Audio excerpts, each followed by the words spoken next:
Give it a shot. All right. So what's the mug this morning? It is just a Vera Bradley designed mug. Oh, okay. Because the boss has her Vera Bradley has her own Vera Bradley gear, so I know of which Vera Bradley you're discussing. So, we have a lot of showrooms at my work that have Vera Bradley, specifically one that was kind enough to let us kind of raid their stockpile and take home some things for very cheap. Let's just put it that way. Wow. Okay. Got it. All right. So what's it like having the background now? What was the decider about having the background as opposed to letting everybody see the I saw Nico have his, and I was like, oh, that's cool. I should do that. and like I said, it's all about making everything all dressy and nice. I don't know if you had the chance, since you're kind of flying around and actually trying to do real world stuff and balance that with your appearances that you have now that you're back on Mondays and you have told the real world what's going on. It's like, no, I have to be here to discuss things. But I went into a couple of different things. I went into going backwards. I went into the PSRA deal with Pro and saying I think that we now have an insular behavior involving a union, making sure that we keep individuals at grade low. And I fear that's where we're going to be with the new union deal.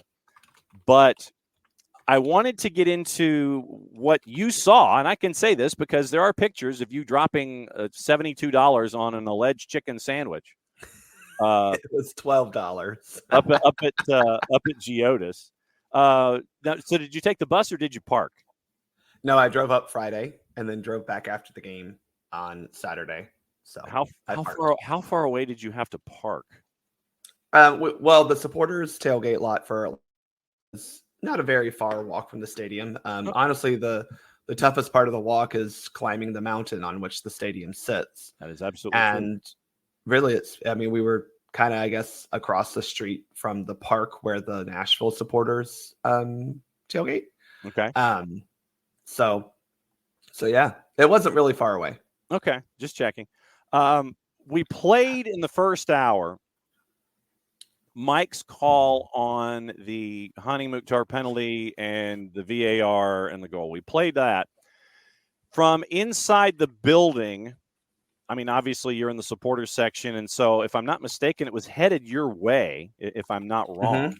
So, but it was opposite that corner where they normally stash you. I know that there was hue and cry and pitchforks and tiki torches up there in the supporters section, but now that you've had a chance to think about what you saw when you were in the supporters section and now had a chance to look at it, walk me through this process as to why it could have been called a penalty. We'll start there. Why could this have been called a penalty? And I know that you're going to have digs, but I mean, I want you to look at this like specifically as an official. The digs are going to be fine. We'll have plenty of time for that. But why would this have been called a penalty? I think it's more likely he was fouled before the thing with Goose. And I also think that Goose, you can make the argument, impeded his ability to get to the ball. And Goose didn't really get the ball in a manner that would be kosher in other ways. So I understand why the penalty kick was called. I think it obviously also could have not been called. And I think that had the call in the field been no Hani dove as Nashville, I don't know where they learned this, John, but apparently the snipers on the top of the stadium were taking out Nashville players all game because these guys were flopping everywhere. Absolutely. And the referee, Drew Fisher, being a Canadian, doesn't really understand this because Canadians would never flop ever. They are the most trustworthy and nice people. So, he just assumed that meant that they were getting fouled, even though they were flopping everywhere, every which way, in an effort to appease their 12,000 fans in the stands. So it was probably, in my opinion, not a great penalty kick call. But I understand why it was called because, again, I think there could have been a foul. If you look at it, there's probably a foul. I think it was Noah Cobb before he dove over Goose. And then you can obviously make the argument that Goose was going to impede his route to the ball. All right. So then go the other way and make the argument for why this could not have been called a penalty. Oh, it's a complete and total dive. Goose makes no contact. He's not really Hani. I mean, look, and I'm sorry, I'm a little I'm still grieving this morning. Mm-hmm. If Bukayo Saka doesn't get a penalty kick call for actual contact from a goalkeeper inside the penalty area, but Hani Mukhtar can get a penalty called when the goalkeeper doesn't touch him really, then I don't know how that's equitable. Again, I think Drew Fisher bought every single complaint from Nashville hook, line, and sinker all match. Mm-hmm. And this was another example of a dive, an embellishment that he said, oh, that's definitely a foul. I don't think he had a good game, to be honest. I thought, again, there were a lot of incidents where he was more than happy to give Nashville the call that they wanted. So, and despite what those fans would say about our team, we weren't the ones diving everywhere. Right. Theirs were.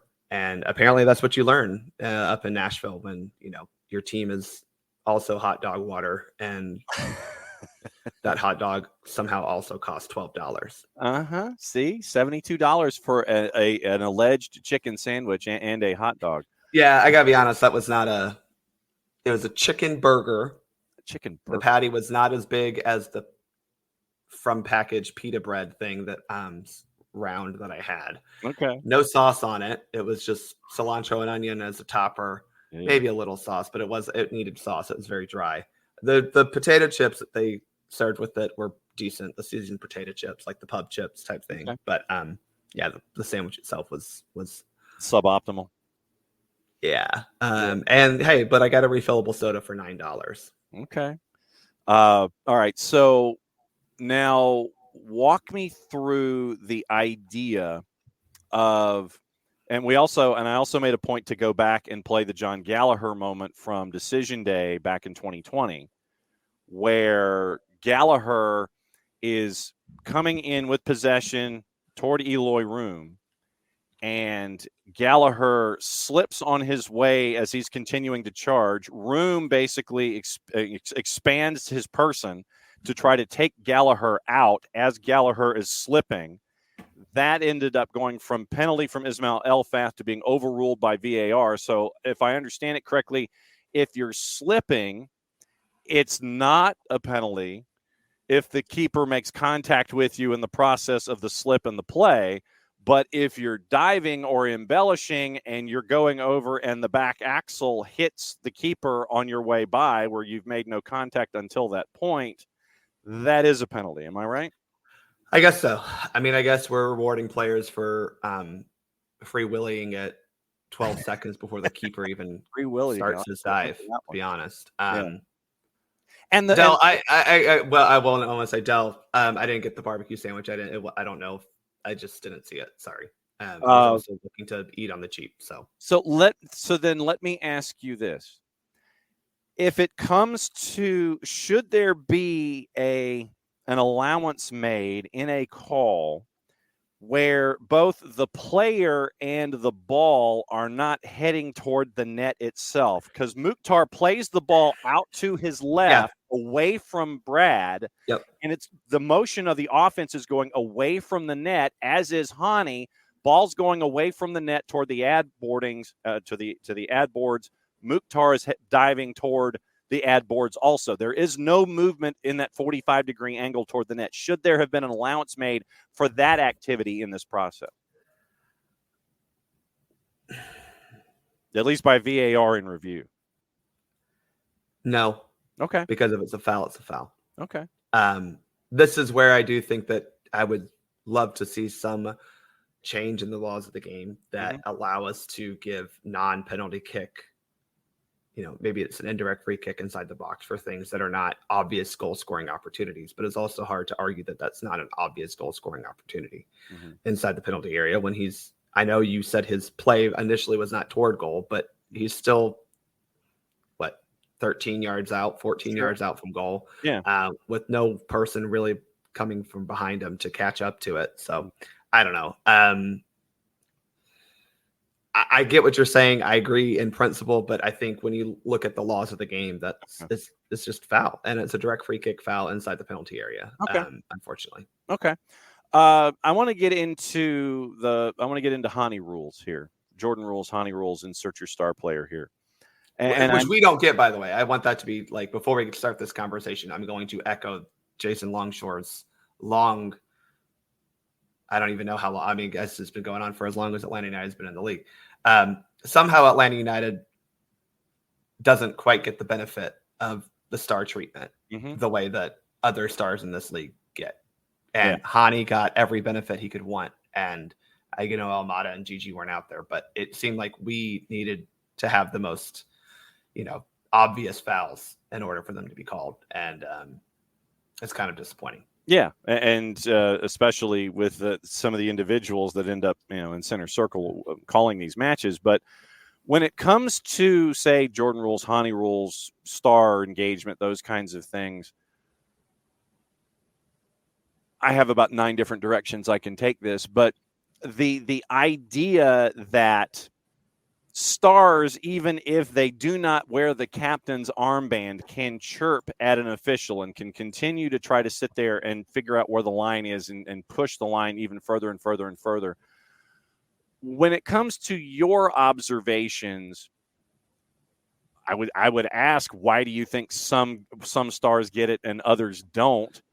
I would ask, why certain officials feel compelled in these situations to feel like, oh, the star fell, therefore it must have been a foul, where that mindset and kowtowing comes from. I'm trying to get into the head of an official here and sit there and say, well, obviously he did it, therefore something must have been happened. He must have been aggrieved. I'm just trying to figure out where the Jordan rules come from in these situations. Yeah, it's a good question, because I think this is where the soccer lawmakers are kind of moving, right? We, again, have the game that a team has to have a captain denoted with the armband. We talked about Euros requiring that only the captain is allowed to talk to, for the most part, talk to the official. I think the problem is a lot of times we see these stars as default captains. And I think that's an incorrect way to look at it as a referee, because they're not. And a lot of times they're not the captain for a very good reason. And I mean, like, look, not saying that they're good or bad, but like, right. I don't need Almada being our captain when we need someone else to have that conversation. Others are better mouthpieces, and you want the stars to focus on their job.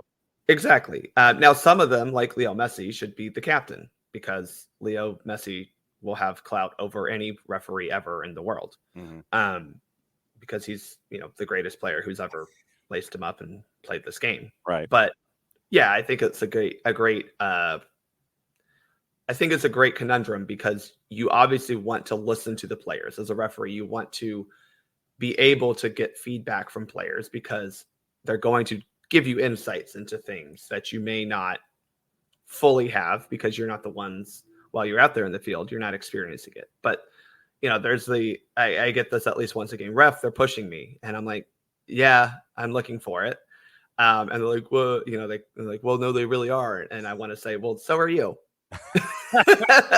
Ref, they were holding me in the penalty area. Yes, I saw you also giving him a bear hug back. So, it's that's the reality. Is we need to have a little bit of an open conversation, or at least open to receiving feedback.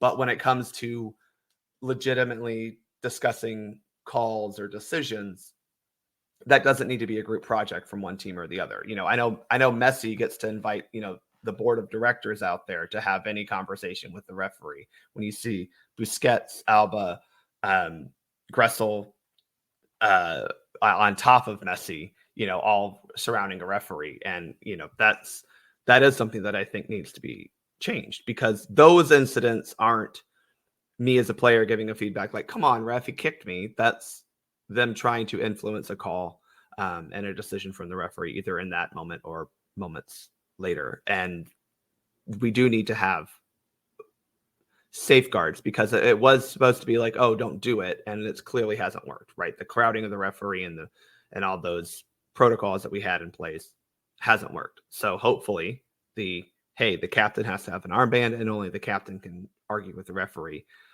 Hopefully those things help with these kind of issues, because you're right, like a lot of stars do get an allowance, it seems, to be able to have that conversation almost every single time that they want to. Hani did it, I don't even know how many times. But it started early, and he found the line, and he kept pushing the line because that's where Drew Fisher would let him go. Exactly. And the reality is, I think the captain should be the only person allowed to do that, because it's not Hani getting fouled, looking at the referee, like throwing his arms up, like, come on, man. Like those are going to happen. It's the trying to converse and coerce the referee into decisions later on. And hey, he got a penalty kick out of it. Still wasn't enough for Nashville. And, they're all 12,000 fans left a little unsatisfied. How full was that building, by the way? Well, it's full of Atlanta fans. Well, I know that. Which seems to be a theme for them. Yeah. They're lucky. A lot of folks head north. I don't look, okay, to be serious, I'm not trying to throw shade at them in this particular comment, but I do think it's rather sad that your supporter section is not as full as the away supporters who have traveled to your stadium. And you guys could be heard, by the way, on audio. Yeah, I mean, I was watching it back, or the highlights, and you could hear things. It wasn't just the like 2 or 3 supporter sections we had in the 200 level, way up in the corner. You could see fans all throughout the 200 section. You could see fans. You saw a lot of red and black on the 100 section. But John, as I do, that stadium with the old Silverbacks Park trick, where you have the multicolored seats, it makes it look like there are more people there than there are. The 200 section across from us was very sparsely populated, and so was the supporter section. And you could really see that because they have the bleachers, and you can see if the bleacher section is full or not. It wasn't empty. It definitely wasn't 28,000, which was the announced attendance. Well, that's tickets sold as opposed to butts and seats. Right. And I do think that's a little sad for a 1 p.m. Saturday kickoff, because weather was great. We didn't have the rain that we thought we were going to get, and it was great temperatures. It wasn't really that hot out at all. So that's a little disappointing, especially for, what is supposed to be a rivalry game. But I also understand that they're frustrated with the club right now that just fired their coach and a team that's underperforming. On the other hand, Atlanta fans keep showing up to our games, and maybe, I know some people think that's a great testament to our fan base, but maybe we should be a little more mindful of what our attendance is saying to the front office and the team on the field. Simulation. I wanted to get into that too. I have my notes as to what I want to talk about with Bart. It's like Bart, and then I have like stuff right here. Simulation. Simulation. Did this happen in an important match? Oh, by the way, my voice is still shot from yelling "shoot the ball." Literally, John, we chanted "shoot the ball" at the team right before Bart scored. So they listened. Great for us. We're out coaching Pineda over here. Shoot. There's your shot. All right. And then I had to yell at a TV yesterday and yell at Man City fans who somehow were in our bar for some reason. I don't know what's wrong with these people, by the way, coming to another team's home bar to cheer for your team when you have a home bar in this darn city. I mean, come on. But they're not really fans. They're just, fanboys. And that's who City fans are. All right. So when it comes to simulation / dives, are you seeing what I guess when it comes to the amount of it on the matches that you or your friends are center reffing? Have you seen over the last handful of years, have you seen more attempts at simulation than you had in the past? Is this a growing trend that you've been able to see, or is it just kind of there as an element of the game? No, I actually think that it's gotten a little better recently at the top level because of VAR, and it's a little futile to try to be overtly simulation. We've also, as referees, been instructed a little bit more on how to deal with simulation. It's been a while, but we are empowered to give yellow cards a little bit more frequently for simulation.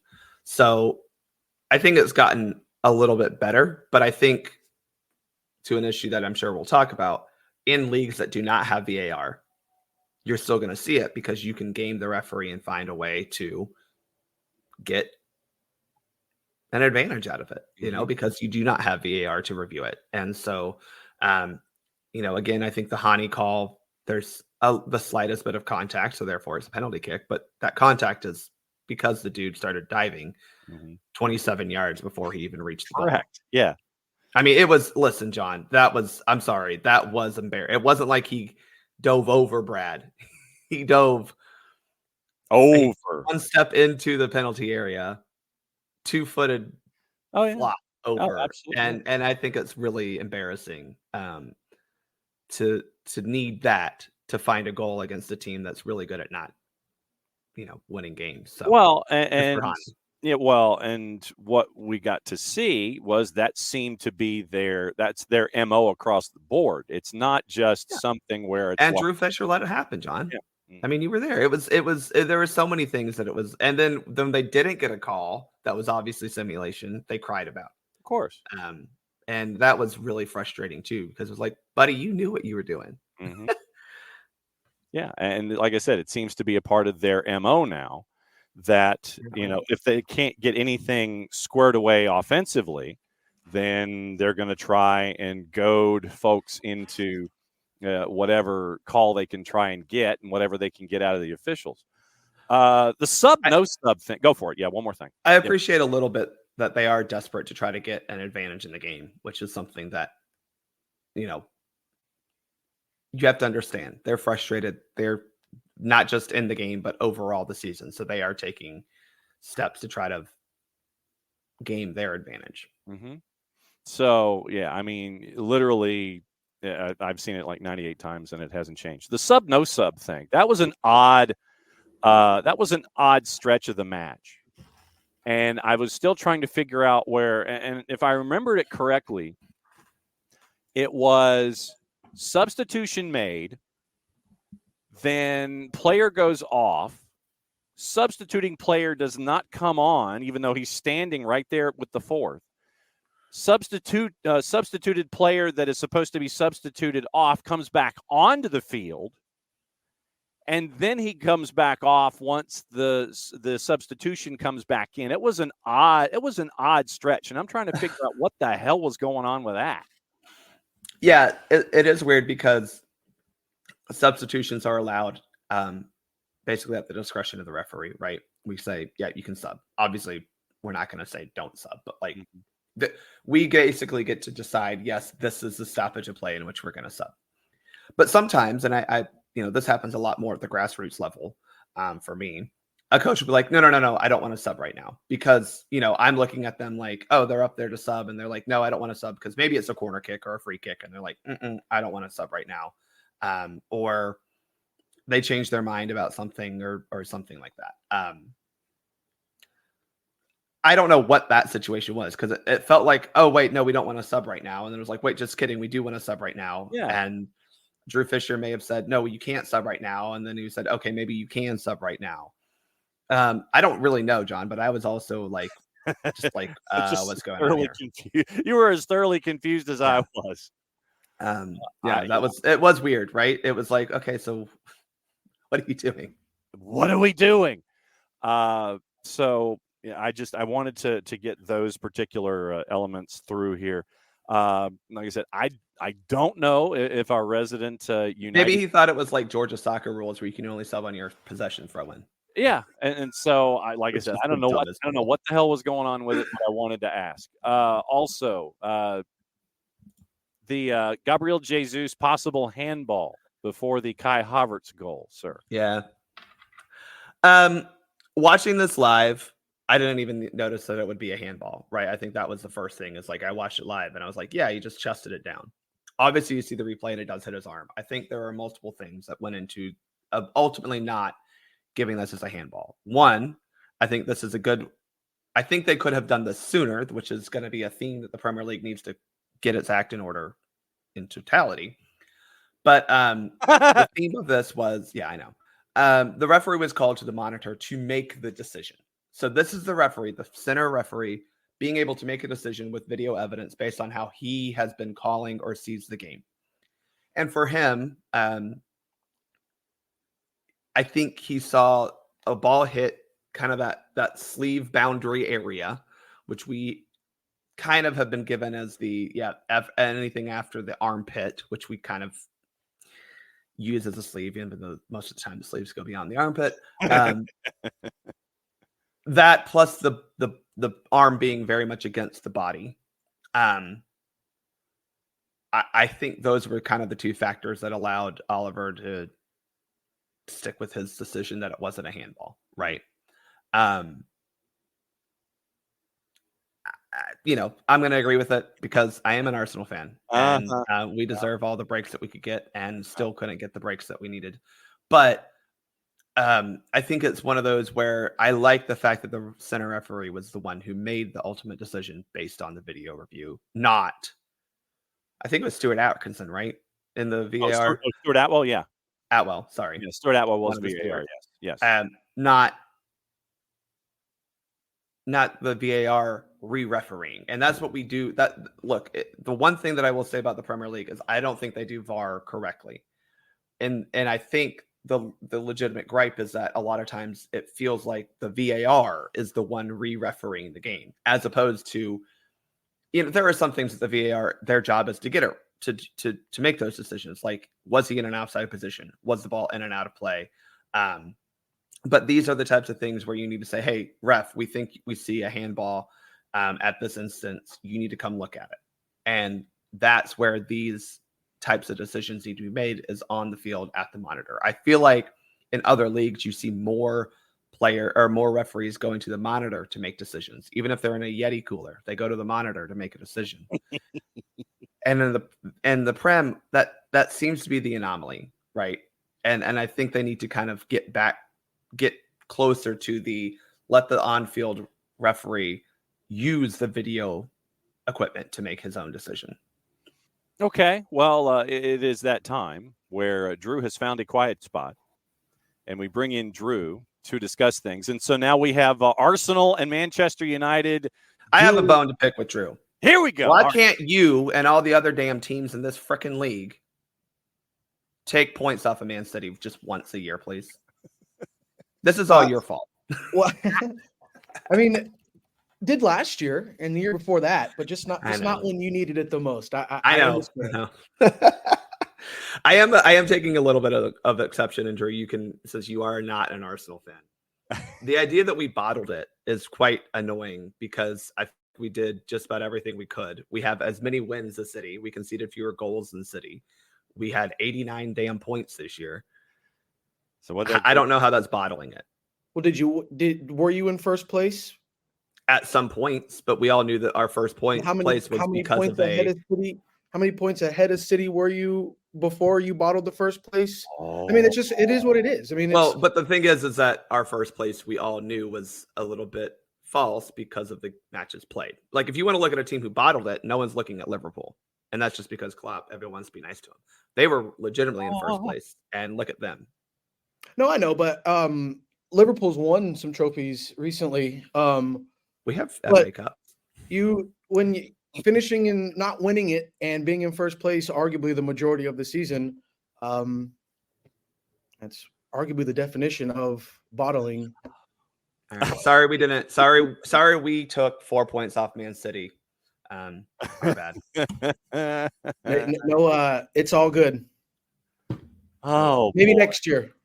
Oh boy, it won't happen next year. I just understand that Man City will never not win the league because they're never going to be held accountable for their clearly cheatorious whatever actions. And that's fine. I've already started my 3D for this week, and make sure to listen because there's I want people to really get the clarity of what the charges are and what's about to come down for them, because I really think sooner than later. Now, I don't know about trophies being taken away. Arguably, they should be, just because they couldn't get to the foundation they were at right now without cheating all those many times.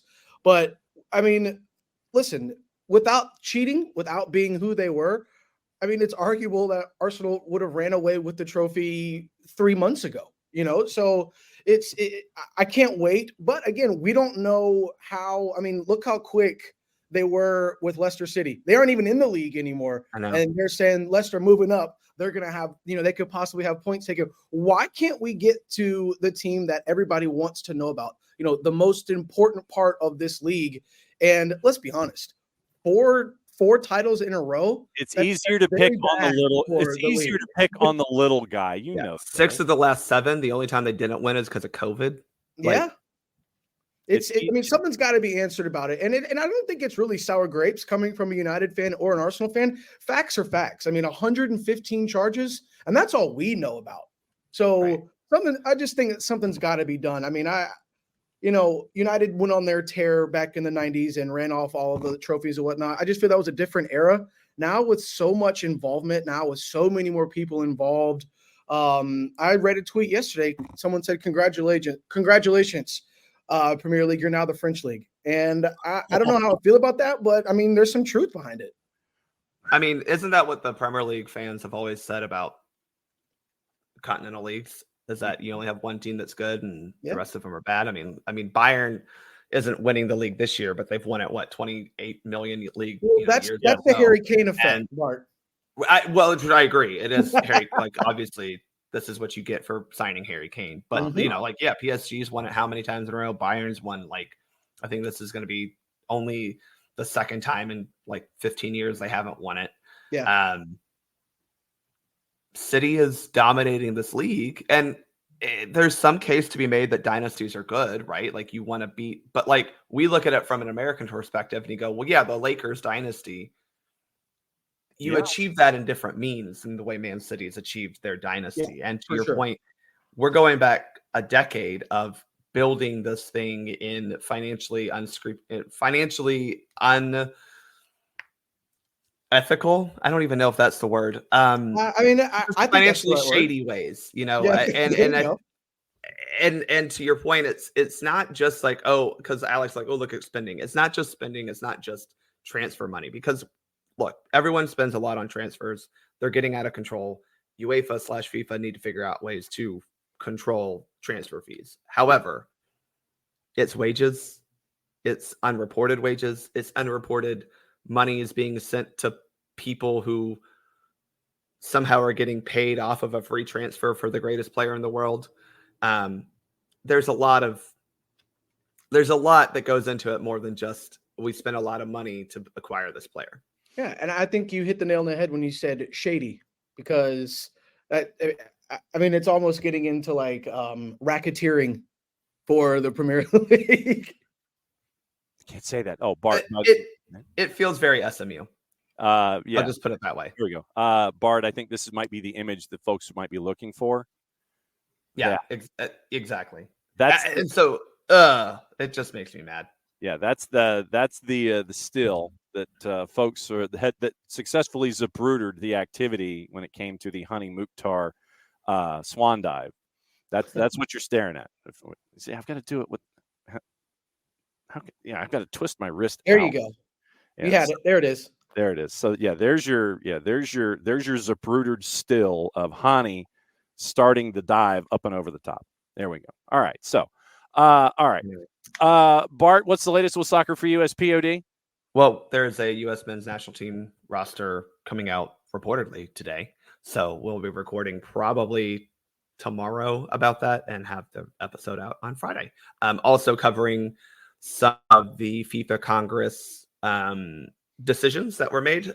Some of them interestingly good. Some of them curiously curious. Curiously curious. Specifically, the women's international match calendar had an international window taken away, which I don't think anyone's overarchingly mad at, right? I think we all recognize that was probably good. But yet the men's calendar, where they play way more matches, by the way, unchanged. No, but hey, Johnny said it's not FIFA's fault. Today, I feel fit, apparently, is what Johnny Infantino is saying. I feel fit. And breaking down a little bit why Brazil ended up winning the 2027 Women's World Cup. I read through the executive summaries as well as the bids when they first came up, mainly the executive summaries, and it's very clear why. Yeah, and I don't want to say it's just money, but when your smallest stadium is 40,000 and your largest is 80, And but they're going to like 50% capacities in a yeah. Well, the thing is like, yes, but with the ability to expand, like if you sell those tickets, you can sell more. It's a production hold basically. Right. A lot of the problems with the BGN bid was you're talking about stadiums that are even under 30,000. So you don't even have the capacity to expand if you sell out those tickets. So I think they had a great pitch of the travel, but at the end of the day, when your final stadium is Johan Cruyff Arena that holds 56,000 versus, which is a great stadium. I'm not making any versus Maracana, which holds 80,000. Yeah. You see what's going to happen here. That and the BNG bid basically said, "No, we ain't paying for everything. You got to help us out." That was a red flag for FIFA. Yeah. Today, one of the main proponents of the bid or positives of the bid was these stadiums. Most of these stadiums were built or renovated in 2014 for a World Cup. Yeah. So we know they meet the standards. And actually, a lot of the BGN bids didn't meet all of those standards because now they could very easily, but there's more than just capacity that people are taking into account. And it was the first time ever, John, that I actually saw in a bid summary talking about minimum capacity. There's not one stated specifically, but they were talking about it as because I did talk a lot about Johan Cruyff and other stadiums being too small for the competition. So anyway, we'll be talking about that. We'll be talking about the men's national team roster that's hopefully coming out, and maybe a little bit about Emma. She's got to go beat the freaking Spanish, as she said, which is fine. Welcome, Emma Hayes. Yes. Thanks as always, my friend, and thank you for the guest collision discussing things with Prem and Proper. Be well, my friend. Yeah, have fun.